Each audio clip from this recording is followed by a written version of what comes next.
reine wynheid. En baie welkom by 'n splinternuwe episode saam met my Martelies Brink.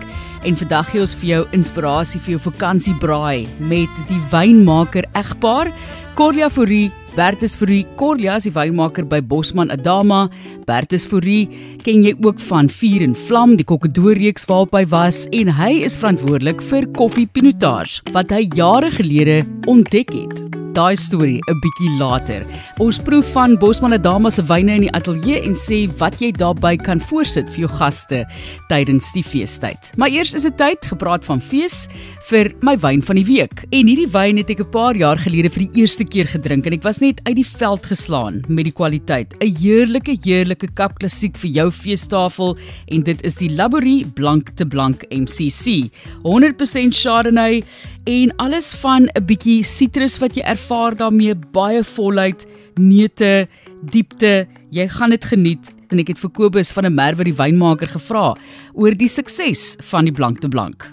Ja, is lekker om te praat oor kap klassiek vandag en veral die Laborie Blanc de Blanc, want as ek dink aan kap klassiek, dan dink ek aan feesviering, want dit is so gepas hier in Desember met al die feesvieringe wat voor lê. So ja, Laborie Plaas is geleë in die hartjie van die mooie Parel en is gestig in 1691. Maar die eerste wyn op die plaas gemaak is in 1698. Nou vandag produseer Laborie 'n verskeidenheid van wyne, verskillende style en cultivars, wat van kap klassiek 'n groot fokus is op die Laborie handelsmerk. Laborie produseer ook al 'n geruime tyd kap klassiek en om presies te wees al van die vroeë 90's af. En vandag ja, is al 5 kap klassieks in die Laborie reeks. Nou Laborie Blanc de Blanc is die vlaggenskap in die kap klassiek reeks en soos die naam Blanc de Blanc sê, wit van wit, bestaan die versnit uit 100% Chardonnay. Kap klassiek, soos almal weet ook, is erg Suid-Afrikaans en dit word in dieselfde metode en styl gemaak as die regte champagne. Wanneer dit kom by die maak van hoë gehalte kap klassiek, is dit uiters belangrik om te weet eerstens watter styl jy gaan maak. Jy moet met hoë kwaliteit druiwe werk en jou basiswyn versnit is die hart van jou kap klassiek. En die kwaliteit en styl moet ook van hoë gehalte wees. En natuurlik moet mens ook baie geduld hê as dit kom by kap klassiek. Vir Laborie Blanc de Blanc is die fokus baie op hierdie aspekte en veral as dit kom by die bestuur van die wingerd.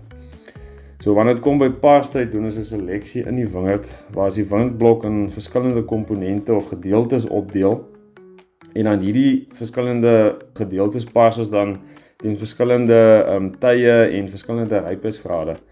En dit gee vir ons lekker daai verskillende boustene en opsies waarmee ons kan werk om ons versnit op te maak op die einde van die dag. En dit gee vir ons daai konsekwentheid en styl en kwaliteit wat baie belangrik is. Ons werk ook baie met reservewyn. Nou, reservewyn is 'n kombinasie van verskeie ou oesjare van die Blanc de Blanc versnit wat ek elke jaar 'n bietjie terughou en dan elke jaar dan versny ek dit in die nuwe versnit in. En dit is vir my goud werd, daai reservewyn. Dit gee vir jou daai bietjie diepte en dit gee vir jou die ryk geure en dit maak die Laborie Blanc de Blanc baie uniek en spesiaal. So met die tweede fermentasie wat baie belangrik is vir kap klassiek, produseer die gis daai mooi fyn elegante borrels of bubbles soos jy in Engels sê. En dit gee so die lewe aan die Laborie Blanc de Blanc en dit verseker dan ook dat wanneer mens fees vier, daai kurkprup so lekker pop en gee dan ook 'n lekker glimlag op almal se gesig. En waar die geduld in kom is waar ons na die tweede fermentasie verouder is die Laborie Blanc de Blanc vir 5 jaar. En ja, dit is ook deel van die uniekheid van die Laborie Blanc de Blanc. Nou vir jare het ons ook baie groot sukses behaal met ons Laborie Blanc de Blanc en het verskeie kompetisies het dit baie goed gedoen. En hy het weggestap vir jaar met 2 trofees as beste kap klassiek by onder andere die Old Mutual Trophy Wine Show en dan ook die Michelangelo International Wine Awards. Hy verower dan ook by verskeie ander kompetisies goue en dubbelgoue medaljes, soos onder andere by die Emerald Kap Klassiek Challenge en dan ook by die Veritas Wine Awards. So ja, maak seker jy kry vir jou 'n bottle of 3 van die Laborie Blanc de Blanc vir hierdie feesseisoen en dit vergesel jou met lekker feesvieringe saam met familie en vriende.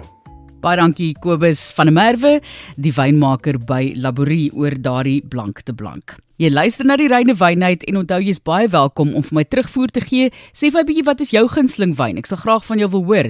Dit is brink@rsg.co.za en ek het al van baie mense gehoor wat vir my bietjie sê hoe hulle luister na die program, waar hulle luister na die program.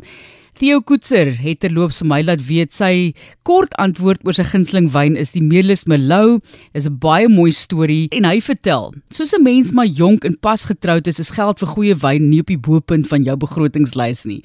Daar was altyd genoeg goedkoper wyne in die wynrak en dan altyd so 1 of 2 spesiale bottels. Op daai stadium was dit 'n bottel Meerlus Merlot.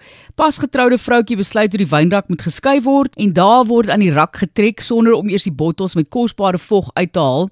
En hy gooi so 'n bietjie van 'n kragwoord, val die wynrak om met al die bottels. En wat die een breek? Net die spesiale Meerlus Merlot. Hy sê so 'n week gelede, dis nou 'n paar weke gelede, het hulle 28ste huweliksherdenking gevier. Vandag nog as hy verby bottel Meerlus loop, moet ek sy vrou daar herinner dat sy die oorsaak van sy gebreekte bottel Meerlus was. Theo, ek hoop julle kan hom saam met daardie vieringe 'n nuwe botteltjie Meerlus Merlot geniet.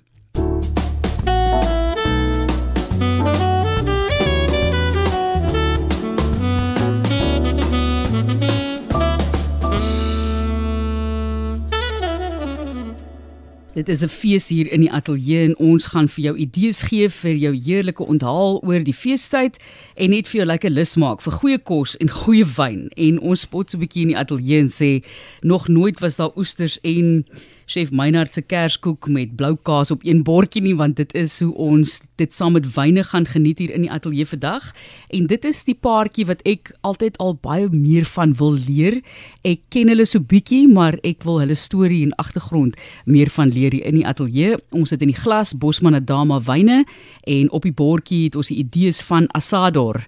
En dit is Bertus natuurlik wat jy baie goed ken ook vir die Kokkedoor vuur en vlam reeks waar ek genooi is om een keer te kom beoordeel, so dink ek weet nie hoe ek nou vir jou moet kom beoordeel nie. Dit maak vir my geen sin nie, maar toe maar. Dit was 'n lekker ervaring gewees. Heerlik om julle hier te hê. Welkom julle. Baie dankie. So eerstens, hoe het julle mekaar ontmoet? Dit moes seker iewers in die bedryf gewees het. Wyn. Ek gaan nou maar die storie vertel, want dit is my gunsteling storie in die hele wêreld. Ek was 'n student by Stellenbosch Universiteit, my ouers het in Wellington gebly en ek moes eers kramte pars in my laaste finale jaar en toe in daai selfde tyd het Bertus by Diemersfontein gewerk en hy het die koffie pinotage geskep in daai tyd. En ek was nogals 'n oulike student. Ek wou baie graag meer oor die bedryf weet, maar ek wou nie net gaan pars eers nie. Ek wou iets gaan leer. Maar dit was so nou wonderlik dat Bertus dan sommer daar in Wellington is. Ek het toe nou op die ou einde alle moed bymekaar geskraap, gevra vir 'n onderhoud en het op die ou einde by Diemersfontein in die proelokaal ook gewerk. Maar ons het toe gepars 2003, die pars voltooi daar en voor die einde van pars was ek en Bertus verloof. Sjoe. Nou moet julle weet, dis nou vir 'n nooi. My arme klasmaats was so uit die veld geslaan. Ek kom terug na hierdie pars, almal het stories oor, ek wou amper sê, oorpompe, deurdrukke en al hierdie goeters. En hier kom Corlia terug met 'n verloofring. Dit was baie onverwags en dit was eintlik 'n ongelooflike storie. My ma het in die helfte van die pars, ons het swaar gekry. Ek bedoel, pars is mos nou nie ligte musiek nie. Toe sit ek daar op die stoep en ek trek die skoene uit en ek bietjie moeg, nou vra sy vir my, maar hoe gaan dit darm? Is die wynmaker darm gaaf? En ek sê toe vir haar, mamma, ek hou nie van hierdie ou nie, maar ek dink ek gaan met hom trou. Want dit was 'n baie vreemde situasie. Jy kan jouself indink, dit is nou hierdie wynmaker, hy is so passievol en dis parstyd en dit is so baie druk, maar aan die ander kant is dit so lekker tyd en dit is so 'n skepende tyd en eintlik ek dink daar het ons die lelikste van mekaar gesien en die mooiste van mekaar gesien. En ek dink as jy saam met iemand kan pars, dan kan jy maar met hom trou. So mooi gestel daai. So het jy die Vrystaatse nooi so bekyk en gedink, jy beter nou vinnig beweeg hierso of hoe? Dit was eintlik heel interessant, maar Lies, haar twee dinge nie verander nie. Die afgelope 22 jaar, ons eerste ons oudste dogter raak nou volgende Sondag 21. Baie geluk. Dankie. Twee goed het nie verander nie. Ek dink die liefde wat ons vir mekaar het en dan nou natuurlik my vriende se koningsla en Hulle gebruik min of meer dieselfde woordkeuse altyd. Bertus, ons het vir jou en dan sal Corlia. Ons vir jou en Corlia. Hoe werk dit? En al antwoord wat ek vir hulle kan gee is I guess she was lucky. Jette. Kyk nou net. Kyk haar ego opbel. Kyk haar ego. Mooi. Jy weet as hierdie so goed gebraai het, ek toe 'n keer van jou gedink, meneer. Maar dit is 'n pragtige liefdesverhaal want jy weet om twee wynmakers bymekaar te sit in dieselfde bedryf, ek kan dink is soos om twee dokters in dieselfde of twee chirurge in dieselfde huis te hê, want dit voel amper so. Dit moet baie keer ook moeilik wees en Bertus, jy's op ander vlakke ook betrokke. Jy's ook betrokke aan die houtkant van sake en baie ander dele van die bedryf self en die plastiek tanks wat jy ontwikkel het en al daai tipe van dinge, so dit daar's so baie in die gang. Hoekom is jy op soveel verskillende vlakke so bedrywig? Is dit maar 'n geval van passie of besighede wat jy net in die gang wil hou? Ja, ek dink ek het 'n besige brein. Ek raak verveeld as ek dieselfde ding oor en oor doen. Ek sien myself as 'n totale nerd as dit kom by wyn. Ek het waarskynlik die grootste stel wynboeke in die wêreld. En dit geld vir kookboeke ook. Dis vir my lekker om besig te wees met 'n klomp verskillende goed. Ek dink ons het nou die afgelope 20 jaar beweeg dalk tot die punt waar dit te veel is. So as ek nou die res van my lewe kan bedink en aandink, sou ek graag net wil kos maak. Baie wyn drink nog steeds, maar net wil kos maak. Ek voel ook baie keer so, ek moet sê, want dit is lekker, maar jy doen dit nou op so 'n professionele vlak. Ek dink net baie keer, ek weet nie of ek my liefde vir kos, ek weet ek het al vir mense gekook dit en ek geniet dit baie. Maar ek hou daarvan om my eie tyd en rustig by die huis my ding te doen, maar voordat ons nou verder gesels, want in die eerste episode was daar 'n wyn wat opgekom het en ek wil daaroor 'n bietjie gesels. Jy het vir ons oesters gebring saam met die lieflike Sauvignon Blanc en ek is so lief vir oesters, ek kan 'n bak van 40 oesters opeet, nie dat ek dit al ooit gedoen het nie, maar ek sal graag eendag wil probeer. Maar ek is nie mal daaroor as mens te veel moet oesters doen nie. En ek het nou die eerste een geëet en dis maar die perfekte balans van 'n bietjie suur daarbey en geure sonder dit, jy kan nog steeds die oester proe. En ek dink dit is die ding wat nogal vir my uitstaan met oesters. So vertel ons 'n bietjie wat is alles hier in. Absoluut. Oester reflekteer die plek waarvanaf hy kom, waarskynlik die beste as jy dit vergelyk met enige ander kossoort. Ja. En al die elemente is in 'n oester. Jy het jou soet, jy het so effense bitterheid, jy het die romerigheid, jy het suur, jy het sout, jy het alles. En ek dink die belangrike ding van 'n oester is om nie veel daai inherente kwaliteite van hom te verwar met ander smake en goedie. So die menu net wat ek gemaak het baie eenvoudig is 'n bietjie horseradish, 'n bietjie olyfolie, 'n bietjie sherry vinegar en dan ek is nie 'n artistiese ou nie. So ek het nie daai kunsinnige aanslag nie. Al wat ek weet of gehoor het op die braaisous en goed wat ons gedoen het is, Bert is hoogte. Ons het hoogte nodig. So dis hoekom ek 'n klomp angel hair boop gegooi het, want dit lyk altyd mooi. En as kos mooi lyk, dan smaak dit sommer lekkerder ook. Dis 'n heerlike geure vir jou wat nou die wyn gemaak het, Corlia. Hoe beoordeel jy die samekoms van die geure? Is pragtig. Bert het nou net hier gesê dat hy ook 'n klein bietjie rooi ei bygesit het en 'n klein bietjie agurkie nie in daai bietjies suur. Is dit goed waaroor ek altyd mal is. En natuurlik ons proe dit nou vandag saam met Sauvignon Blanc met daai pragtige varsheid. En ek dink dit maak net al hierdie geure saam met die oesters baie mooi helder. En eintlik die soetheid van die oester kom ook vir my baie mooi uit saam met die Sauvignon Blanc. Ja. Maar ek sou sê Bertus, well done. Ek sal reg agter jou staan as jy die dag besluit jy gaan die 40 oesters eet. Ek dink dis gaan my vakansiepoging wees. Ek gaan selfs ons sponsor kry. Miskien moet ons ek wil dit net oorleef. Wat moet ek voor die tyd drink om net te oorleef? Ons maak 'n lang middagete. Ja. Okay. Ja, en dan sluk ons dit af met Gaviscon of so. Ja, nee, iets is dit. Corlia, vertel net vir ons van die Sauvignon Blanc asseblief. So die Sauvignon Blanc is van Bosman Hermanus. So hierdie pragtige plaas soos wat mense opry daar, eintlik wat ons noem die Golden Mile of hierdie pragtige pad waar mense in die hemel en aarde dan opry. Ons is in die upper hemel en aarde, baie spesifiek 'n gedeelte van daai streek waar ons hierdie granietgronde het. Die wyne wat uit daardie gedeelte van die vallei kom is so mooi amper geparfumeerd. ons is in hierdie wingerd spesifiek so 310 meter bo seespieël, regtig koel. Nou moet julle weet, om wyn te maak in Wellington en in Hermanus is so 'n ongelooflike oefening in kontras. So as ek 'n parstyd ry van die plaas af in Wellington en ek moet 'n draaitjie maak in Hermanus, wat ek so 2 of 3 keer in parstyd per week doen, en ek vergeet my baadjie, dan is ek vir myself bitter vies. Ja. Want na die ek wou presies 12:00, 1:00 se kant, dan kom daar hierdie wonderlike sagte lug wat deur die wingerde spoel, partykeer selfs 'n bietjie mis. So as jy in julle gedagtes net kan dink aan 'n plek wat die see kan sien, wat hierdie koel mistigheid het, die wyne wat van daar af kom, sê dit ook vir ons. Dit is hierdie vars, helder, rarige die Engelse woord is natuurlik bright, net hierdie pragtige helder wyne wat spreek van die plek waar dit vandaan kom. So dis my groot voorreg om nou vir so 'n lang tyd met daai drywe te kan werk. Die kontras wat dit vir my gee in die keller, omdat ja, ons het hemel en aarde en ons het Wellington en daardie verskille is so drasties dat dit heerlik is om dit in een plek saam te kan hê. Fantasties, seker lekker uitdaging ook as 'n wynmaker. Ons gaan nou 'n bietjie praat oor die plaas en sy terloops een van my gunsteling wyne saamgebring wat ek vir die variëteit die eerste keer in Sicilië geproe het en ek het nog maar 2 bottels teruggebring want hoe baie keer jy nou terugvlieg en ek was mal daaroor en toe begin julle met die Nero. So ons gaan 'n bietjie later daaroor praat as jy nou iets wil proe wat iets heeltemal anders is. Hulle is die enigste mense in Suid-Afrika wat dit vervaardig, wat hierdie 'n wyn maak van hierdie variëteit.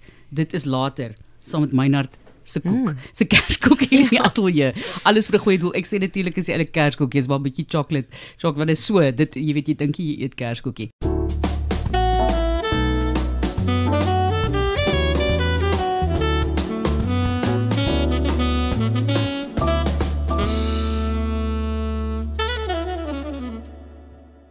Voordat ons kom by Bosman en Dama en daai samewerking ook Bertus, ons eerste episode van die Reine Wynheid vra ek vir die sommelier van die jaar. Luister, jy het nou by Jan in Nice gewerk. Wat is die nommer 1 wyn wat mense daar bestel in die restaurant? Het jy geweet dit is die wyn wat jy gemaak het? Ek het dit nooit Die geweet. Diemersfontein Pinotage. Dit was vir my so 'n revelation om te hoor. Dit was heerlik. So hoekom dink jy is dit jy kan vertel vir ons van daai storie in die algemeen. Jy is bekend vir koffie Pinotage. Dit is natuurlike geure wat so uit die wynhoek uitgebring word en hierdie ikoniese wyn wat mense so verlief is. My broer het dit nou die dag op die tafel weer gehad. Hulle is baie lief vir koffie Pinotage. Hulle drink dit baie. So dit het so aanhang by mense en die feit dat hierdie Europeërs sê daai wil ek proe. Ja, ek dink Martlies, as jy kyk na wyn as 'n alkoholiese drankie in die besigheidssegment, dan wyn het sy eie taal en ons as wynkundiges en wynmakers en wynliefhebbers het basies daardie taal gestig. So kom ons noem dit dan nou 'n wine jargon. Die probleem van hierdie wine jargon is dit stoot soveel mense wat nuuskierig is of ook wil deel wees van die, kom ons noem dit dan nou 'n wine circle. Ja. Hulle is geïntimideer. Soveel kere bied ons 'n wine tasting en dan sal mense oorkom en sê, "Wat is ek veronderstel om te proe?" Weet jy wat, dit maak nie saak nie. Ja. Dit maak nie saak. Jy kan 'n rooi wyn saam met 'n rooi vleisie, jy kan 'n rooi wyn saam met 'n wit vleisie, dit maak nie saak nie, net solank al wyn in jou glas is. So terug na die wine jargon, ek dink dit is die basis vir die sukses van koffie Pinotage. Dit demystify, soos die Engelsman sê, daardie wyntaal totaal. Ek het al soveel by van hierdie wine shows is daar mense wat oorkom en dan vra hulle vir jou, so hoekom noem jy dit 'n koffie? Ryk net hierso, dis koffie. En dadelik die feit dat hulle nie frons as jy vir hulle sê dis 'n koffiepie, hulle verstaan dit ryk en proe na koffie. Dit bevriend hulle. Hulle hou daarvan. Dit demystify hierdie wyntaal wat vir hulle so intimideer. So ek dink dit is die rede vir Dit is so mooi gestel. Dit is waaragtig daarom. Ek het nog nooit so daaraan gedink nie. Dit is so mooi gestel.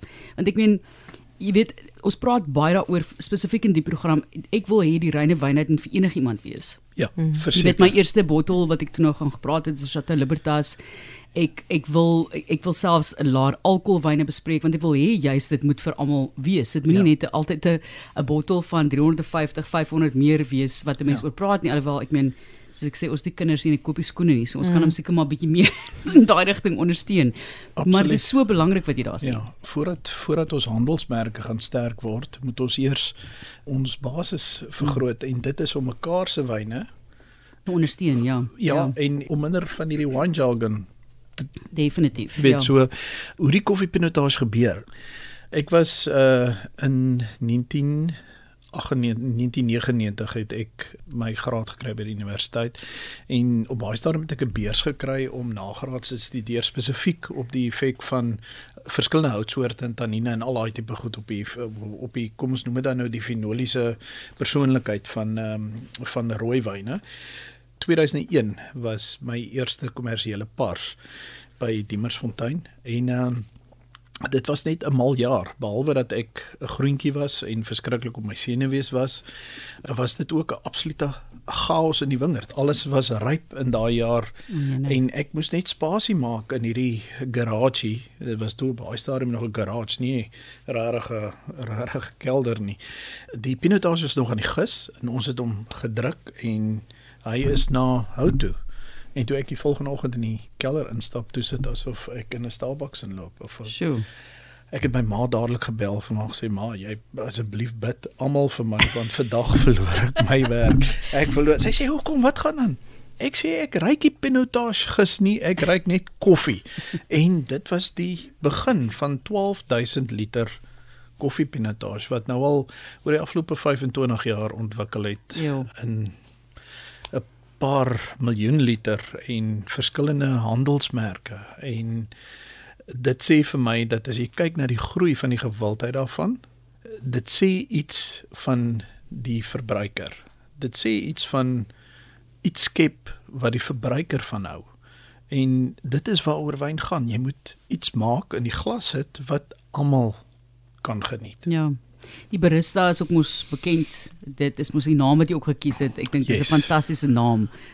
Gewees, baie slim beweging daai. Barista is 'n verskriklike mooi en relevante naam, want ons het oor die tyd het ons agtergekom of besef dat ons grootste uitdaging is om vir die verbruiker te sê wat gebeur met die wyn.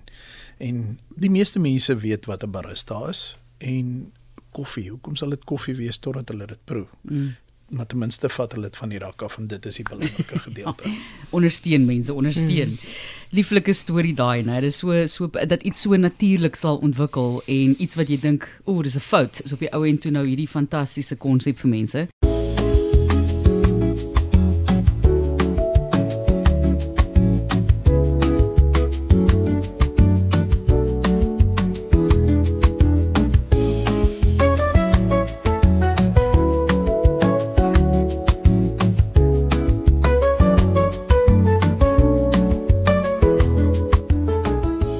Wat gaan ons volgende proe? Het ons die Chenin volgende, dink ek, nee. Ons gaan die Chenin volgende proe en Bertus, jy moet daar in die glase vol maak, maar ons gaan dit met hierdie hoender geniet, Martelies, en jy gaan vir ons moet vertel van hierdie hoenderboutjie. Ja, ek het maar net gedink, mens kyk nou na onthaal, so ek hou van, natuurlik is 'n mens baie liever vir oesters en jy weet seekos en as iemand dan vir my kreef gee, gaan ek hulle tackle met 'n drukkie wat epies sal wees. So daar's al daai tipe van dinge, maar iets by die huis wat net baie lekker vir ons is 'n eenvoudige hoendervlekkie, hoenderboutjies is ook lekker. Ek dink is omdat Marie so 'n goeie hoenderbraaier is. Hy's 'n meester hoenderbraaier. So hy finesse 'n hoender soos wat jy die duurste Wagyu steak sal bekyk voordat jy hom op die kolle sit. En man, ons is baie lief vir peri-peri, is baie lekker, maar ek het nie gedink dit gaan lekker werk. Dit sal bietjie die witwyn heeltemal oordonder. So dit gaan nie werk nie. En ons is baie lief net vir sout en peper, dalk 'n bietjie cayenne. En in hierdie geval is dit net mense kan maar lag daaroor, maar dis by die Asiese winkel het ek sommer vir die grap om te kyk hoe dit smaak. Hulle noem dit pork spice en hulle het hoenderspice ook. So ek het toe nou die varkspesery gekoop en regtig dis baie min en ek het gekyk na die bestanddele lyk vir my alles lyk heel natuurlik, so ver moontlik. So ons het nie baie opgesit vir julle nie, maar julle moet maar proe en sê wat julle van die saak dink. Maar ja, dit is nou, ek voel altyd mense wil 'n bietjie eksperimenteer met geure en op die ou end as jy kyk na sê maar 'n hoenderbouillon en daai tipe van ding wat jy in kos het, dit is mos maar die samekoms van die geure. En ons is baie lief daarvoor. Dit is nou dalk 'n bietjie koud. Ek het nou nie julle hoendervlekkies vir julle warm gemaak nie. En dit kort nou, ons wou nie toegooi onder sout en daar's 'n bietjie suiker natuurlik in. So, wat is jou gunsteling braaispesery, Bertus? Wat geniet jy? Ek moet net eers sê, 'n hoendervlekkie Ja. Warm of koud, dit maak nie saak nie. Hy kan gekrummel wees, ongekrummel wees, hy kan gespice wees of nie gespice wees nie. Nee. As hy reg gebraai is, soos hierdie ouetjie, dan is dit net lekker. En dit sal saam met enigiets gaan. En dis natuurlik heerlik saam met hierdie soet, dalk nog my tong al klaar en ek het nog nie eens alles ingesluk nie. Soet. Ek het vele jammerlappies gebring so nou vir jou uithaal hierso. Dat ons almos want vingers moet bietjie skoon kom. Daar's 'n paar ongelooflike speserye. Boris Bormann wat ook op Vuur en Vlam was, het 'n ongelooflike spice range waarvan te min mense weet. J-Man presies dieselfde en dan kry ek 'n klomp van my speserye uit Namibië uit. Daar was ons ooms met eeue oue resepte en is wonderlike spice. So ek is 'n absolute liefhebber van speserymengsels en goeder. Maar watter tipe van speserymengsels sal jy sê? Geef ons 'n idee bietjie daar. Is dit meer spesery? Yes. Wat is daai spice wat ons kry van die klein van sakkie af? Speserye moet baie koriander hê. Koriander is lekker selfs op eiers. O ja, en dan sa Pintos en Robertson wat 'n baie lekker in-house speserymengsel het. Die een wat van Namibië afkom wat nou regtig vir my baie spesiaal is. Dit het definitief breinsuiker by. Hy het baie naaltjies by, amper soos 'n biltong spice, maar ook nie heeltemal 'n biltong spice nie. En dan nou natuurlik as ons braai in die aand, my kombuiskaste is 'n bietjie de mekaar. Self. So ek gryp gewoonlik die een wat die naaste staan aan die deur. Ja nee, ek stem nog met daai, want kyk mense dink speserye pas so by sekere dinge. Fransman het letterlik baie kom maak en ek dink 2 eetlepels borrie bygesit. Wat ek nooit gedink het jy bysit nie. En vark nek steaks bygesit. Dit was een van die lekkerste dinge wat ons in 'n lang tyd geëet het, hoe hulle dit maak. Maar ja, ek het vir julle vat asseblief lappies as Johanne wil skoonmaak, ek kom maar daar in daai rigting. Ek stap hier in, ek sê ons het gisteraand gebraai en ek dink dit is regtig 'n behoefte vir vakansie. As jy eers dit begin doen, toe sê Corlia nee, maar julle braai elke dag.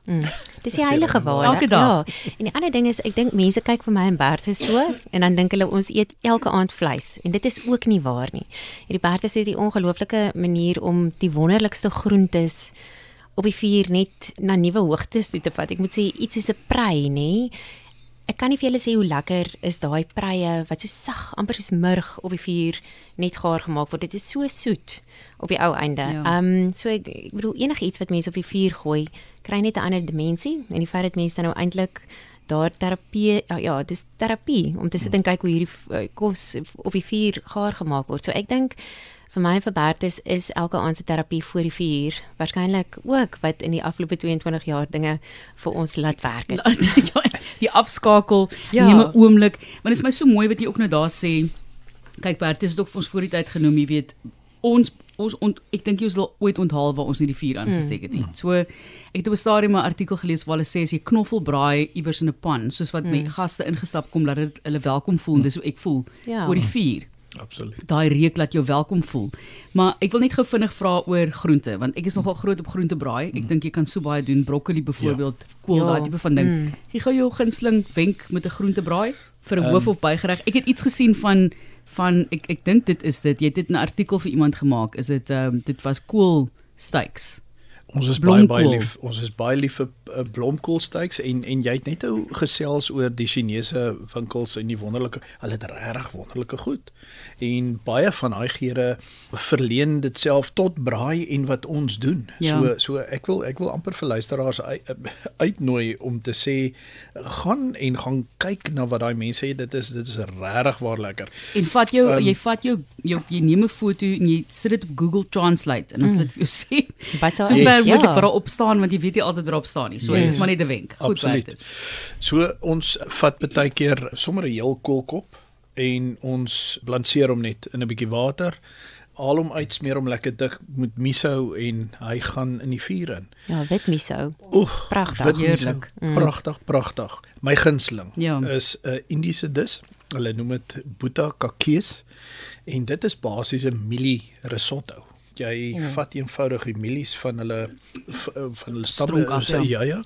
En in 'n pan 'n bietjie eie, 'n bietjie borrie, sofetida, 'n bietjie koriander en 'n bietjie coconutmelk. Ja. En jy haal 'n risotto daar uit wat jy vir ontbyt kan eet, jy kan dit vir hoofgereg eet, jy kan dit as bykos of 'n pudding eet. Dit is so lekker. Dis fantasties. Gewone kool is 'n braai ons partytjies 'n bietjie en dan sit jy hom nou net vir so 'n druppel in 'n pan met 'n bietjie timie, kokosnetmelk soos jy gesê het en 'n bietjie heuning.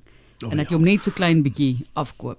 So ek gaan later vir jou vra oor vleis asseblief. Ons soek 'n lekker vleisgereg vir die tafel oor die feestyd. So jy moet nou so lank daaraan dink asseblief Bertus. Met graag. Maar ek nie dit ek dink jy hoef te dink nie. Jy hoef nie te dink nie. Want mense kyk mense raak baie keer nie verveeld nie. Ek meen 'n lamschoppie is 'n bederf, hoender is 'n bederf, 'n stukkie steak is 'n bederf.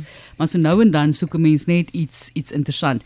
Vertel vir ons van Bosman Adama. Ek meen die generasies op die plaas, fantastiese mense. Dit is in 'n baie warm deel van Suid-Afrika. Die mooiste area eintlik. Ek dink ry ook deur Wellington en soos nou die dag daar deur en baie van die huise word nou netjies gemaak en jy weet besighede en so aan is baie mooi om te sien die energie in Wellington op hierdie stadium. Maar ry jy deur en dan kom jy nou by die wynplase uit. Vertel vir ons van die agtergrond daar. So Bosman Adama is die besigheid die moedermaatskappy se naam, die wynhandelsmerk natuurlik Bosman Family Vineyards, maar dit is 8 generasie besigheid. So van 1810 af is daar die enkele familie daar in Wellington in die Boevlei. Ja, ek dink die ding wat die Bosman storie uniek maak is 2 goed eintlik. Die eerste dat die Bosmans 'n welbekende kwekery is. Ek dink daar's baie mense wat nie besef dat in die wynbedryf, mense dink wingerde is soos om rose te plant. Jy vat 'n plant en jy sit dit in die grond en die groen gras groei daarom en dis nie waar nie. Daar is soveel soos 'n liedjie daar. Ja. So daar is soveel wat in die wynbedryf gebeur wat mense dalk nie van weet nie. Die feit dat wingerde blootgestel is aan phylloxera wat dan nou die wortels aanval. Die manier waarop dit dan nou geseistap word is dat dit op Amerikaanse wortelstokke dan nou geplant word en daardie hele proses word met die hand gedoen by Bosman op 'n skaal van 15 miljoen stokke 'n jaar. So dit is die groot, ek wou maar sê die kern en die spil waar rondom die besigheid draai, daai unieke gedeelte van ons besigheid wat beteken dat ons van die wingerd, van die wortel af reg deur tot in die glas, die hele waardeketting in ons besigheid omvat. En dan die tweede ding dink ek wat baie spesiaal is dat Bosman ook in Engels noem ons dit 'n multiple ownership model is.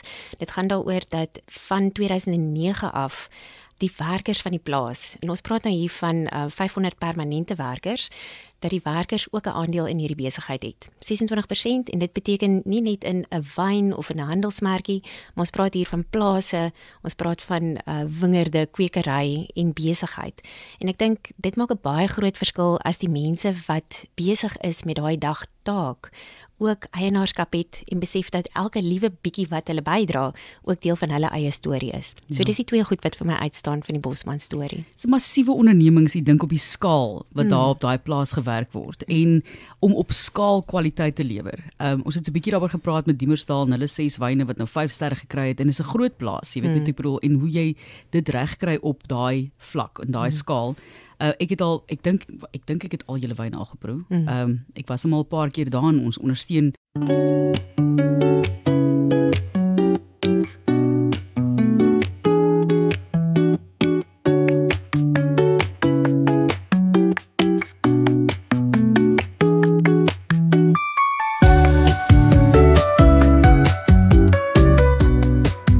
Maar ek het nou vroeër genoem hierdie Vrystaatse nooi. So vertel vir ons jou pad met wyn. Hoe het jy besluit van die Vrystaat af jy wil eendag 'n wynmaker raak? Ja, ek dink die eerste gedagte was dat ek baie graag 'n dokter wou word, maar dit is ek dink dis die soveelste wynmaker. Ja, ek sien jou. Lou, Beyerstrieter, almal wys net vir jou hoe slim hierdie mense is. Nee, maar kyk van Bertus ook. Dit is nog as 'n een ding wat dis 'n een ding wat ons in gelukkig gekeer het.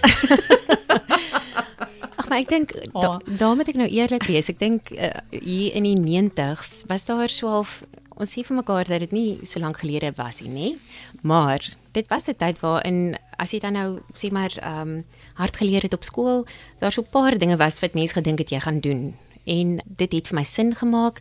Dit het gepraat tot daai gedeelte van my wat te doen gehad het met biologie. Alhoewel ek was van jongs af baie lief vir plante, maar ek het toe myself kon vereenselwig met die feit dat ek sou moes hard leer en hard moes werk en dat op een of ander vlak biologie deel van my lewe sou wees. My pa het glad nie saamgestem nie. En hy was 'n baie wyse man en hy het toe gesê maar hy sal vir my 'n kaartjie betaal om oor see te gaan werk vir 'n jaar. Ek moet myself daar gaan vind en dan moet ek hom terugbetaal as ek terugkom. En ek het dit gedoen. In daardie tyd het ek op die ou einde by 'n gastehuis opgeëindig, net in die buitewyke van Londen. Die eienaars van hierdie gastehuis was mal oor wyn en omdat hulle so naby aan Europa was, het hulle dit reg gekry dat daar wynmakers sou kom en dan het hulle in die aand iemand nodig gehad om vir hulle te skink. O nee. En ek het natuurlik Dis nou die net droom, dis die geskink. droom. Ja, ek is toe nou die skinker en so luister ek so half met die oor en ek dink toe by myself, maar dis fantasties. Hierdie mense het te doen met die natuur, eintlik dan met plante. Ek het hierdie hele tema van plante het my heeltemal aangespreek en ook iets wat ek nooit geweet het vir my belangrik is en dit is om stories te vertel. So my oupa en my ouma kom van Kakamas af, van die Noord-Kaap af en hulle het hierdie ongelooflike manier gehad om stories te kan vertel. En storie vertel is 'n groot ding van ons familie. En ek dink dit wat ek nou in die afgelope sê maar 25 jaar in die bedryf vir myself kon leer rondom dit wat ek dink ek goed doen, is om daai stories te vertel, om vir mense te kan begelei van hier is die wingerd, hier is die proses wat ons gebruik het en hierso is hoekom hierdie wyn so spesiaal is. En ja, ek het my pa gebel, daai dae het jy nog 'n bananakaart gekry, dit was by 'n telefoonhokkie, ons moes nou nog glad die selfone en goed gehad het, vir pa gebel en gesê, ek wil kom studeer in Stellenbosch, ek wil 'n wynmaker word en hy was verskriklik bly. En op daai stadium het hy toe nou al, hy en my ma in Wellington kom woon, my sussie was met 'n wingerdkweker getroud gewees en so val al hierdie goeders toe nou net mooi bymekaar. My pa was in ekstase. Maar in elk geval, dis eintlik maar hoe die storie geloop het. Verder moes loop, op die ou einde in Skotland, in Engeland, in gasvryheid gewerk en daai kontak soort van met mense, die positiewe, daai storie vertel en die feit dat ek besef het, maar ek gaan in die natuur kan wees en dat my dag geensins elke dag dieselfde gaan wees. Dit het toe nou net geklink na die droom. Maar dit klink ook vir my asof daai nou julle twee baie goed by mekaar pas op daai noot, soos Bertus wat gesê het, hy kan nie net een ding doen nie. Ek meen my pa was 'n dominee en hy het boeke geskryf en goed gaan doen. Hy kon ook nie net een ding doen nie. So ek dink dit is regtig daai Suid-Afrikaanse amper rusteloosheid om meer te doen en die land te verken en jou stukkie grond en hoe dit ook al sê. Bertus, praat met ons gaan nou, voordat ons praat gevinnig oor daai lekker Asador en die steak in Argentinië en hoe, jy weet, ons eintlik baie soortgelyk as hulle is oor vleis. Hierdie Shannon is lieflik. Jene mense. Ja. Ek noem sulke wyn gevaarlik. Dis wat ek gewoonlik sal sê, maar gee gou vir ons 'n idee. So hierdie Shannon, dit lê so naby my hart. Daar's baie wyne in ons reeks wat baie spesifiek en spesiaal van spesifieke plekke afkom, maar hierdie wyn is die wyn van Bosman wat deur meeste mense geproe en gedrink word. So ek sê altyd vir mense, dit is ons mees belangrike wyn want dit gaan daai vriendmaker wees. Vir ons in die Boevlei, die gedagte net dat ons al hierdie wonderlike sonskyn het. Wellington is warm en ek weet mense wil wegbly as gevolg van dit. Moenie wegbly nie, kom asseblief. Want wat ons daar het, is sonskyn. As jy dink aan al ons kliënte reg oor die wêreld, dis die ongelooflikste ding om op die koudste dag in die middel van Nederland te staan en vir iemand sonskyn in 'n glas te kan laat proe. En dit is wat hierdie wyn doen. Ons neem 'n gedeelte van die druiwe, klein gedeelte, en ons droog dit in die son vir 'n week. En ons doen dit vir twee redes. Natuurlik vir wat dit aan die wyn doen, maar ook dit bring 'n bietjie van ons geskiedenis terug. As mens dink aan Wellington en die ou Rhodes fruit farms en die feit dat mense meebos en al hierdie wonderlike gedroogde vrugte in ons vallei gemaak het. Hierdie is 'n manier om daai bietjie van ons geskiedenis terug te bring. Songedroogde druiwe, dis eintlik amper soos as jy dit pres, maar te lees dan lyk dit soos heuning wat so uit die pres uitdrup. Sure. En dit gee nie vir ons suiker nie. Dit is nie wat ons daar wil doen nie. As mens dink aan Shannon en jy pers hom vroeg, gee hy vir jou lemmetjie en dan word dit soos 'n geel suurlemoen en dan hoe ryper jy pars, dan is dit wit perske, geel perske, dan is dit mango en op die einde selfs pineappel en piesang. En hierdie komponent gee vir ons daai pineappel, piesang, daai lekker tropiese karakter. So dit is die rede hoekom ons dit gebruik. Is my baie soos Bertha se geur en spesery mengsels. Dis so 'n bietjie van so geur en spesery wat mens by die wyn kan sit. Diepte ook wat jy tog nou ontwikkel. En dan die tweede komponent is dopkontak. Ek dink daar's baie mense wat dink aan natuurlike wyne en goed soos dopkontak wyne en bietjie skrikkerig is daarvoor. As mens hierdie wyn maak en dit is 'n klein komponent wat so klein bietjie en ek wil nie sê dit gee 'n growwerigheid op die palet nie, maar dit gee 'n klein bietjie spanning op die palet, want jy wil hê jou mond moet water as jy hierdie wyn drink en dit gee dit. So op die einde nogals 'n tegniese wyn in terme van hoe ons dit maak, maar die idee is dat wanneer jy hom drink, Martelies, dat dit net vra vir meer. Dit is gelukkigheid in 'n bottel. En lekker grip, dit is ook 'n woord wat baie mense, en ek het dit nou geëet saam met 'n stukkie blou kaas. So ek dink dit het nou lekker gewerk. So ja, daar is ekstra blou kaas, is 'n massiewe koek. Ek gaan nou hier vir die personeel in die gebou uitdeel nadat ons gesels het, maar dit is my baie mooi hoe jy is baie filosofies oor hoe jy vertel van wyn. Dis my jy is uit en uit 'n storieverteller. So ek dink jy moet maar 'n bietjie begin stories skryf, dan kan ons dit opneem. In jou stem, soos plaasstories en so aan. En die ding is, dit is so mooi plaas ook, hierdie pragtige plaas. Ja. Maak 'n draai. Ek weet almal dink altyd, jy weet Stellenbosch, Franshoek, hierdie wyn areas, hemel en aarde, soos jy gepraat het van die mooi cool area in die wat is die Golden Mile, moet ek al sê. Maar gaan asseblief soontoe. Ek meen julle het pragtige plase rondom julle ook met fantastiese wyne. So asseblief gaan ondersteun die Wellington roete dan nou ook, gaan maak daar by hulle draai. Ons gaan nou die Cinsault proe en die Nero. So ek het vroeër genoem van die Nero, dit bly ons is baie lief daarvoor, is een van my gunsteling wyne. Maar Bertus, die braai meneer, die braai. Vertel vir ons bietjie, so tussendeur kan jy vir ons dalk 'n wenk gooi of twee vir Desember wat voor lê en wat jy sal sê 'n mens bietjie meer moet speel of eksperimenteer of wat jy moet braai en hoe. En dan jy gaan kyk, jy kan hom gaan volg op Instagram en so Asador, ASADOR. Carneology, om volledig te wees. Dan gaan sien jy hoe jy kreef sliders maak. Ek meen, klein kreef burgertjies. Ek het al gesê, ek wil hom kry vir 'n persoonlike chef vir my verjaarsdag eendag. Want dit is hoe mens wil eet.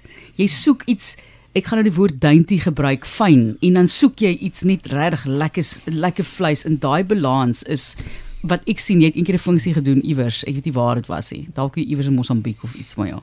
Geef ons 'n idee van jou filosofie met kos en wat jy op fokus by Asador.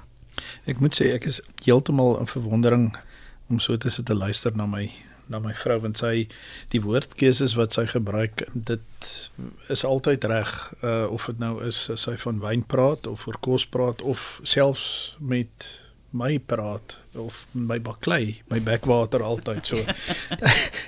Al beklei julle, mooi. Martelies, ek het nou intussen vir my so 'n bietjie van hierdie twyfelingsin sou ingegooi, en weet jy, my hart trek nou en op 'n punt, op 'n knop, ek dink ek gaan dit vanaand vir ons weer doen, is mos nou geelster tyd. En as jy van die lekker vetter geelster te vat, goed, en die dikker rug fillet, as ek dit so kan noem, en jy draai dit om met prosciutto, lekker goeie kwaliteit Italiaanse prosciutto, smeer hom net so effens met bottertjies of olyfolietjie, en jy sit hom op 'n rotisserie. Sjoe, absoluut perfek. Vis op 'n rotisserie. Absoluut perfek. En so dit is eintlik soos 'n varkloin. Yes. Kan ek dit noem so? Ja, okay. Ja, varkstring. Ja. Jy doen dit nou met geelster. Dis die reg. dikste gedeelte. Dis die bokant van die fillet onder sy rugvin en tot by sy ruggraat. En die kombinasie van daai lekker vars geelstert, maar die prosciutto, ja, is pragtig. Hy moet nog sappig wees, en dan as jy hom sulke reepies sny, amper soos 'n plankiesteak, en jy geniet hom saam met hierdie Cinsault, gaan jy verstaan dat jy nie 'n witwyn slegs saam met 'n wit vleis geniet nie. Ek hoop as jy nou luister, maak jy ook notas. Ek maak nou notas van wat ek gaan maak iewers in Desember. Daai klink absoluut fantasties. Dis maklik, dis eenvoudig en dit is heerlik. En ek gaan ook die geur van die braai optel, want baie keer as jy sit jy met vis wat so vinnig, jy weet, ek meen snoek moet jy so perfek braai, want ook net 10 minute en ook nie te hoog nie, dat hy dan die geur van van die vuur optel. Mense braai dit in folie. Ek weet nie altyd hoe ek voel daaroor nie. Dis my bietjie vreemd. Maar ja, maar ek meen wat vir jou werk, jy moet doen wat vir jou werk, maar vir my gaan dit oor die geur, jy weet. En daai lekker bros velletjie wat hy baie keer kry. Absoluut, in die feit dat hy fake het. Richard Bosman, proudly South African charcutier. Hy maak 'n lardo.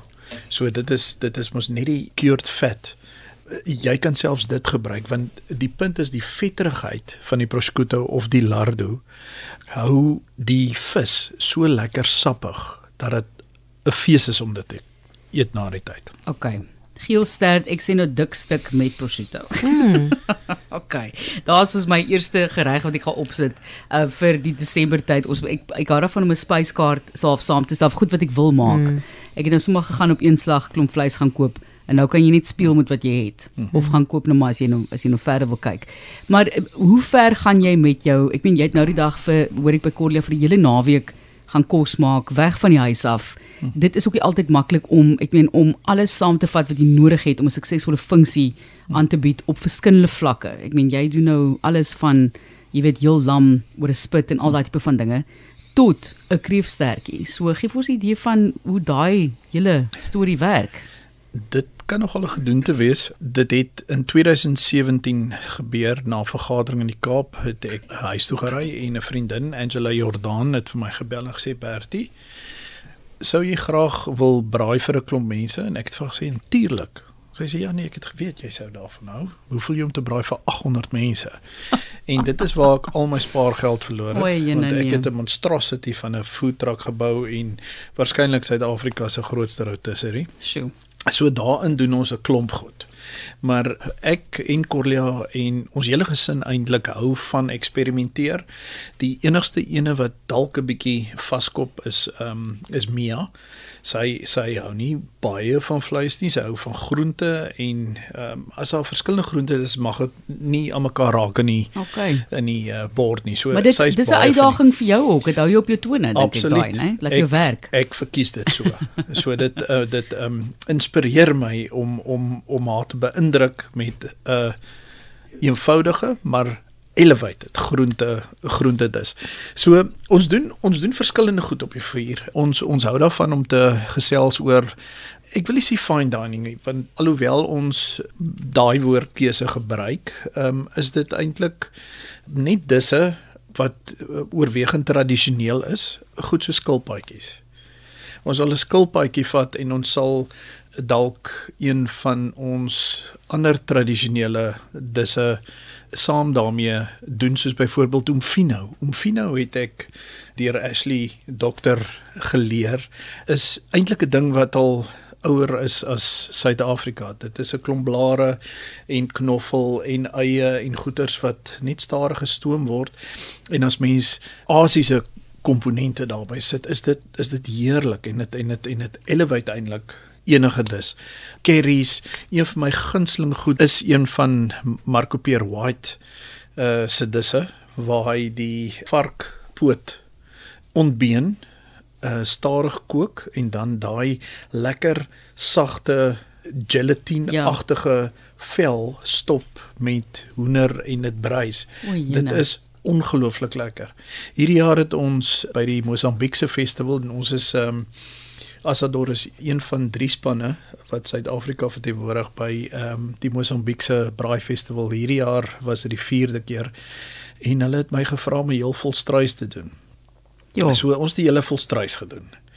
Heel? Ja. Soos nog glad nie opgesny nie al die heel. Hoe doen jy dit? Want ek meen dit was 'n proses. Die elemente van volstruis moet so verskillend gaar gemaak word. Ja. Volstruis is die dier met die meeste steiksnitte of spiersnitte onder die son. Hulle het gevra vir 'n hele volstruis en ons die hele volstruis gevat, 45 kg massa. Ons het hom gebraai vir omtrent 36 uur en toe in een van die groot, hulle praat van 'n offset smoker, die Amerikaners, gesit vir omtrent 14 ure en dit was ongelooflik. Dit was sag. Meer mense moet volstruis eet. Ek is baie lief vir volstruis. Ons hou daarvan om volstruis steak te braai.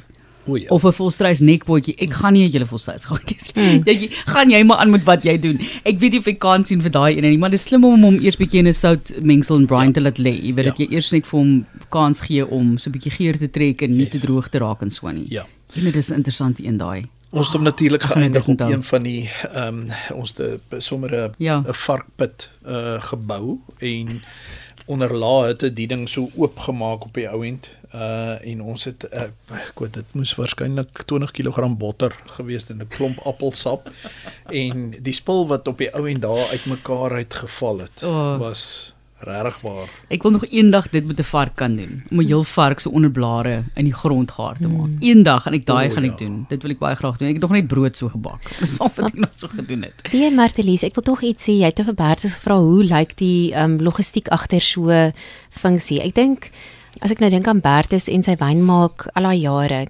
dis eintlik asof wynmaak en daai druk en die spanning van 3 maande van die jaar en die dringendheid het hom geleer hoe om die dringendheid van so 'n van 'n funksie ook te kan bemeester en dat dit normaal is. Ek moet sê dit is die rede hoekom ek dan nou waarskynlik ook aan die wynkant is en nie aan die gasvryheidskant nie. Julle kan nou hoor, ek het gewerk in restaurante en in hotelle en ek het daai tyd besef dat vir daardie mense is hulle seisoen die heel jaar en jou beste dag is soos die vorige aand se kos. Terwyl met wynmaak het mense darm hierdie geleentheid van nabetragting, jy maak klaar met 'n seisoen, jy begin weer sien maar na 9 maande weer met 'n nuwe seisoen. So daar's darm hierdie oomblik net van grasie. Terwyl met kos maak is dit elke keer en ek moet sê as ek nou dink aan Bertus en hoe hy pars geniet het. Dit voel vir my hy wou eintlik al daai adrenalien die hele tyd gehad het. So nou gee kos dit vir hom. Ek sê altyd ek kon nie verstaan as ek vakansie neem dat ek so bietjie depressief raak nie. En toe kom ek agter ek is verslaaf aan adrenalien, want jy stap elke dag regstreeks in 'n ateljee in en dinge gebeur baie vinnig en jy werk met sekondes. Jy weet en dit is wat as jy nou 'n goeie seekos of hoe dit ek wil sy wil maak, jy werk met sekondes as jy dit perfek wil doen. So is jy 'n bietjie van 'n adrenalien junkie Bertus. Dalk meer 'n perfeksionis. Okay. As dit kom by die goed wat ek voorsit, dit moet reg wees. Dit moet geurig wees en dit moet mooi lyk. Maar dan is die druk nog erger. Ja, en ek weet nie ek is waarskynlik gebore met hierdie stuk DNA. Ek is gewoond om myself onder druk te sit, om kos voor te sit. Ek sê dalk nie baie vir my gesin, luister ek's lief vir jou nie, maar ek maak vir hulle kos. Dis jou liefdestaal. Dis my liefdestaal. En as ek vir iemand kos voorsit, wil ek sê hoorie, dis 'n voorreg om hierdie gawe saam met jou te deel. Dis vir my voorreg om hier te wees. Geniet dit. Ek het dit so mooi as moontlik gemaak en ek het dit so lekker as moontlik gemaak en ek het seker gemaak dat die interne temperatuur belangrik is of reg is en dat ek hoogte gekry het. Hoogte. Dankie Bertus, Anne Bertus.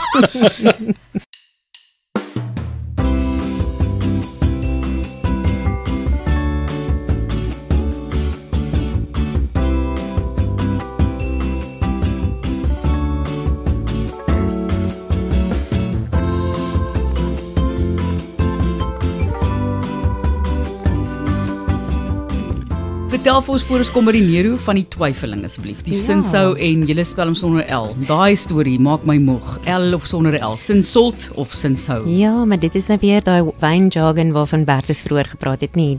Solank jy dit geniet, kan jy hom sonder die L of met die L geniet. Dit is so mooi oopgemaak. Ek meen pragtig, joh. Ja, nee, twyfeling is my ook so 'n mooi storie. Sinsou is amper net soos Chenin, daai druiwe wat so belangrik histories is vir Suid-Afrika. So in Wellington, daar in die Boovlei, 50, 60 jaar gelede was dit net Chenin en Sinsou wat daar geplant is. Dit was eers in die 60s wat goed soos Cabernet en Shiraz wat bekend geword het in ander plekke van die wêreld, so nou in die vallei geplant is. Sinsou's uitgehaal, Chenin's uitgehaal. En so twyfeling is eintlik die storie van die druif. As mens nou ook dink aan al die ou Kaapse versnitte wat so bekend nou geraak het oor tyd. Altyd Cabernet met Sinsou, daai weggesteekte held. So altyd daar om balans te bring. Altyd daar om balans te bring. En as mens nou dink aan die Sinsous wat deesdae in ons bedryf geproduseer word, dis definitief wynmakers wat weer met nuwe oë na hierdie druif gekyk het. So ek sê altyd geen twyfel meer nie, maar dan twyfeling is die plaas waar hierdie spesifieke enkelwingerdblok dan geplant is. En Wellington was 'n fantastiese plek blykbaar in die ou dae. As mens nou dink aan die Waarmakersvallei verby waar mense hulle waans kom laat regmaak het voordat hulle in Afrika ingegaan het. Wellington amper soos 'n frontier town, maar die mense het vreeslik geskinder oor hierdie spesifieke plaasie. Reg teen die heuwel, sonder water, en dit was 'n vrou, 'n weduwee en haar seun wat daar gewoon het. So jy kan nou net dink, die mense het gedink, daar gaan niks op hierdie plaas gebeur nie. Sure. Maar nou, as mens gaan na Twyfeling, die opstel, die huis wat hulle daar gebou het, is seker een van die mooiste plaashuise wat ek van weet. Met die mooiste tuine en dan ook hierdie pragtige wingerde. En as ek nou dink aan die afgelope jare se werk met hierdie druiwe, wat 'n voorreg. Ja, Twyfeling, geen twyfel in die plek nie, maar ook geen twyfel meer in die druif nie. Ons is baie opgewonde om soort van hierdie storie van Cinsault, eintlik histories, maar ook met 'n nuwe blaadjie vir die toekoms met dit te kan werk. Weereens, wat 'n mooi storie. Alweer.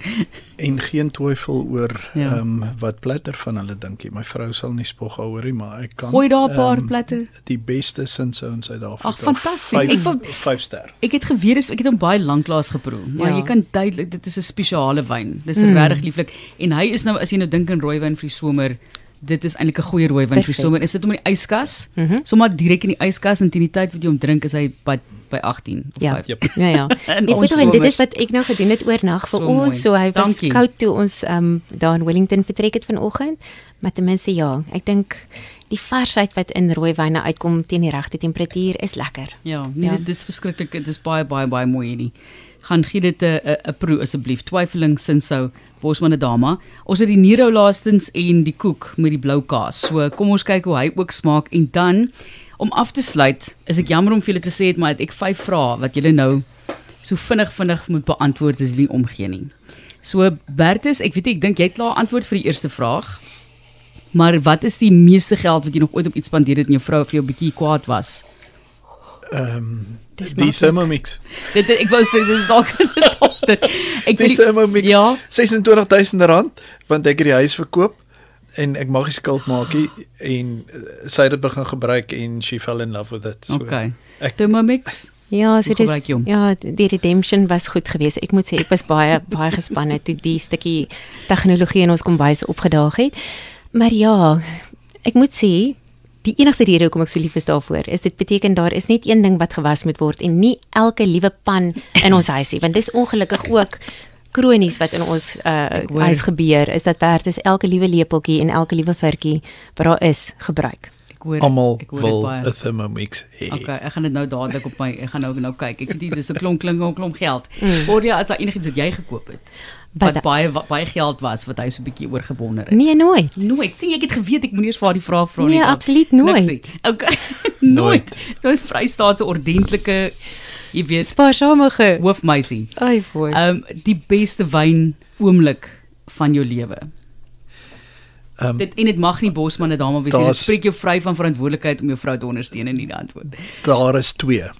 Een saam met Corlia, en ek dink dis die los hom vir my. Ek los hom vir jou. Dankie. Die ander een was in 2003, Martelies, dat ek die voorreg gehad om by Chateau Cheval Blanc te pars as 'n stagiair of 'n kellerhulp. En ons het in Castellon gebly, wat so wat 'n klein dorpie is, net so buitekant Sint-Emilion. Ek het daar 'n stagiair ontmoet wat van Oostenryk af gekom het, Hannes Dinwalder. So ek en hy het naweke het ons gaan wyn proe, en ons het rondbeweeg, en ons het Sint-Emilion regtig goed leer ken. En ons het in 1974 Sint-Emilion Cheval Blanc gesien in 'n wine shop, en ons wou dit koop. Maar ons het gesien dit sou 3 jaar sy salaris kos. So ons het dit nie gedoen nie. En by Cheval Blanc tydens Paastyd sit die ouens gewoonlik 'n groot markiestent op, en dit is waar al die stagiairs eet en drink middagete. En die wynmaker van daardie tyd, Terry Garnou, het vir ons gevra, wat het julle oor die naweek gedoen? Ons sê nee, ons het in Sint-Emilion gestap, en ons het die magical 1974 Cheval Blanc gesien. En hy het gesê, hoekom is dit so spesiaal? Dit was hier so 'n goeie vintage. En ons het vir hom gesê, dit is ons vintage. Dit is wanneer ons gebore is. Ja.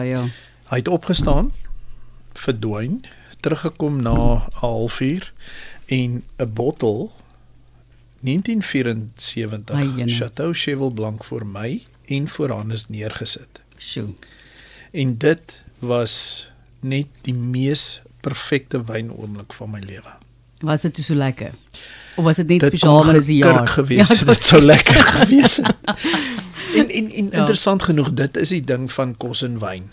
Dit gaan lankal nie meer net oor hoe dit smaak nie. Dit gaan oor al daai ander impulse wat jy ruik, wat jy proe, wat jy hoor, wat jy voel, wat dit vir jou regtig spesiaal maak. Ja, dit is 'n mooi storie, mooi jaloers. Cordia, vertel haar een van julle saam as dit jou Ja, dit was mooiste is. absoluut so. Ek en Bertus was bevoorreg genoeg om saam die Loire te gaan besoek. Chenin Blanc natuurlik een van my grootste liefdes en om daar dan nou saam met Bertus te kon toer was fantasties. En so het Ina Smit wat vir jare die Chenin Blanc assosiasie met soveel sorg bestuur het seker gemaak dat ons by die beste plekke die regte mense sou ontmoet. En so kom ons toe by Chateau of Domaine Hero uit. Die eienaar is die dag toe nou self daar. Ek gaan nou eerlik wees, hulle het waarskynlik nou nie, ons bedoel nou nie as ons ergens kom moet mense nou die rooi tapijt uitgooi nie, maar die idee is ons stel mos nou regtig belang in wyn en ons is passievol. En hy hanteer ons toe nou hier aan die begin soos instapmense wat niks weet nie. Wat niks weet nie. En dis ook glad nie 'n probleem nie, maar ergens langs pad het die pennie gedrop en hy besef toe nou maar hierdie mense is dan vreeslik passievol. En so begin ons te gesels en amper sê al die vooropgestelde idees het soort van net weggeval en toe besef hy maar kyk, hy gaan nou vir ons 'n bietjie bederf. En hy vat ons toe nou daar in daai kalkgrotte in en hy begin daar te vroetel en te soek.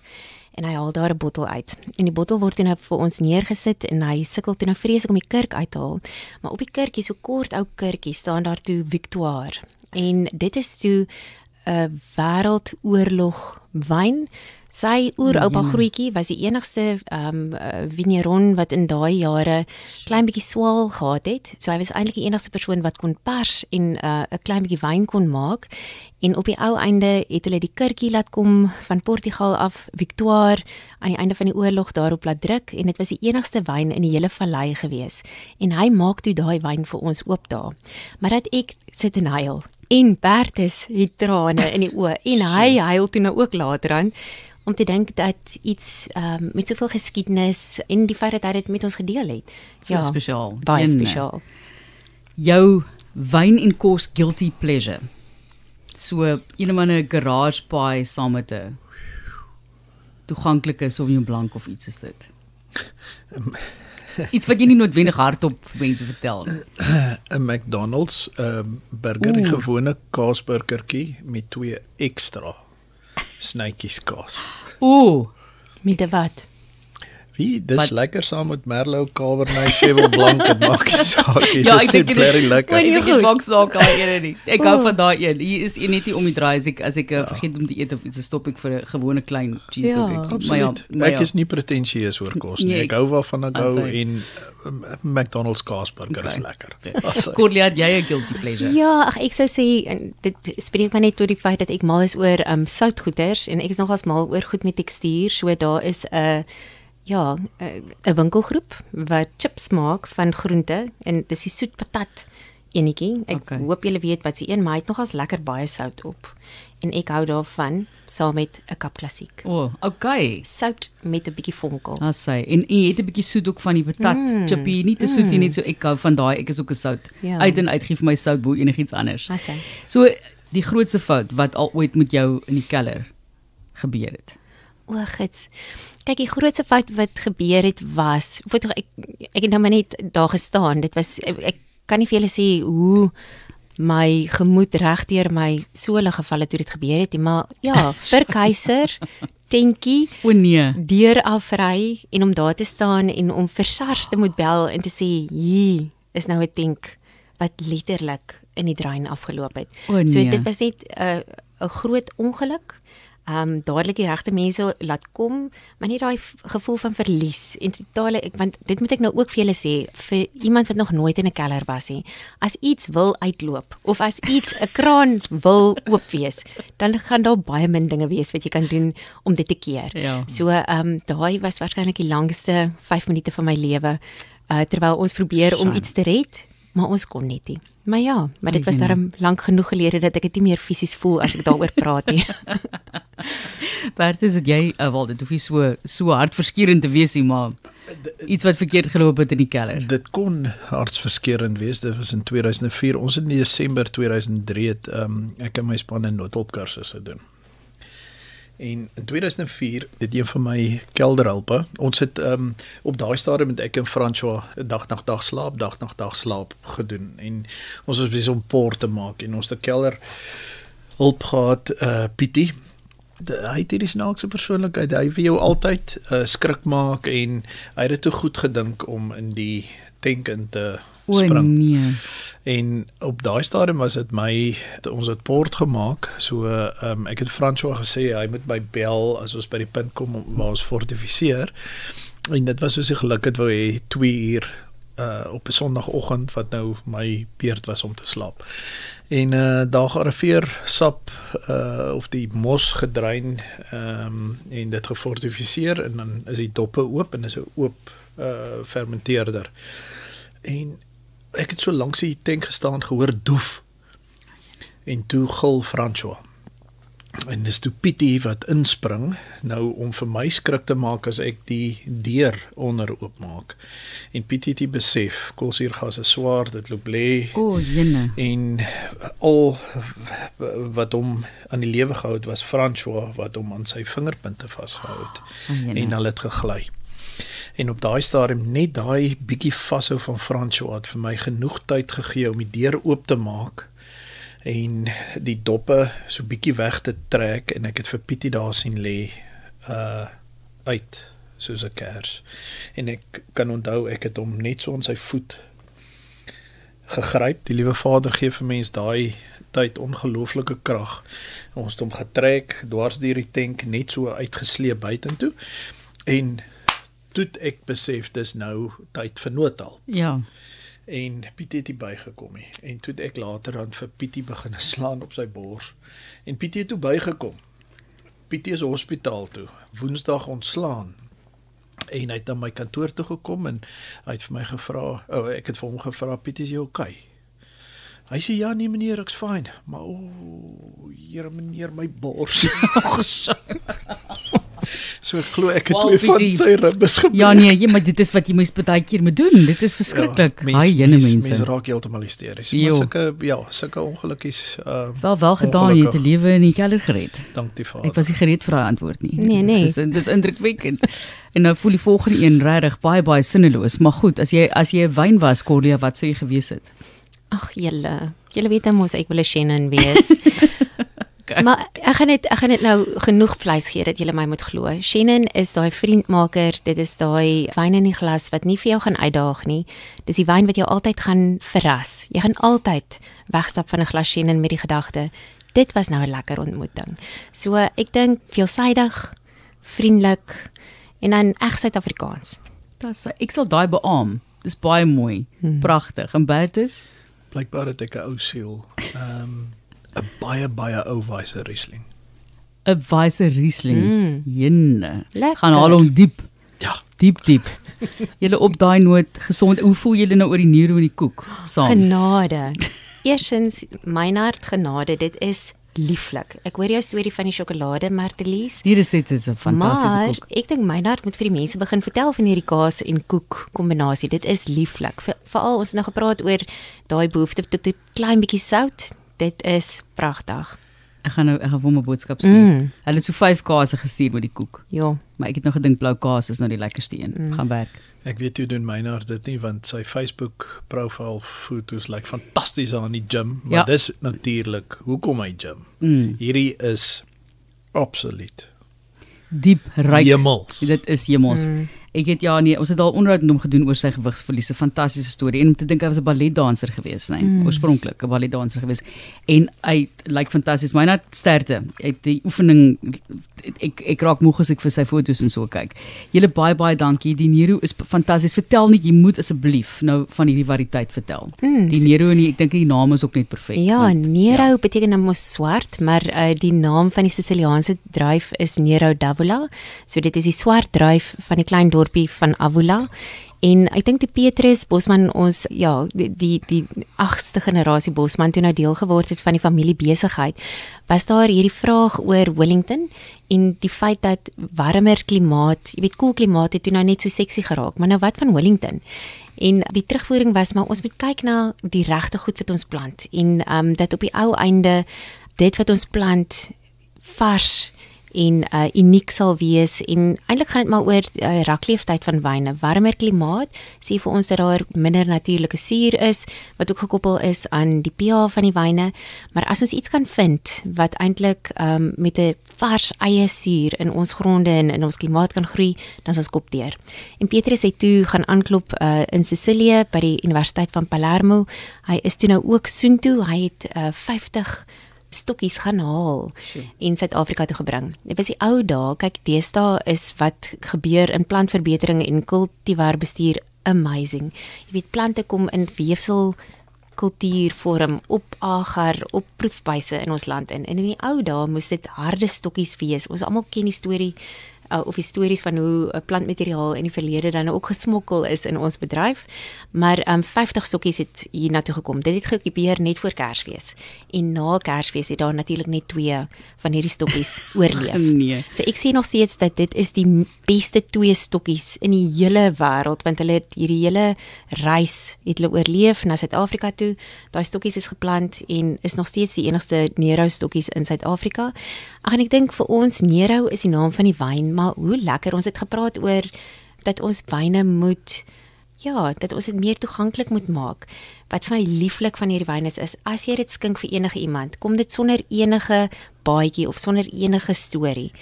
Mense sal vra, maar wat moet hulle ervaar? En dan is die antwoord altyd, maar dit is niet. Dit is eintlik enig in sy soort. Dit is Nero van Afrika. So, ek dink wat lekker is vir mense is, dit is 'n ontdekkingsreis. Mense voel, dit kom sonder die gedagtes van, dit moet soos dit of dat proe en ruik. En dit is wat dit vir ons, wonderlike storie gemaak het.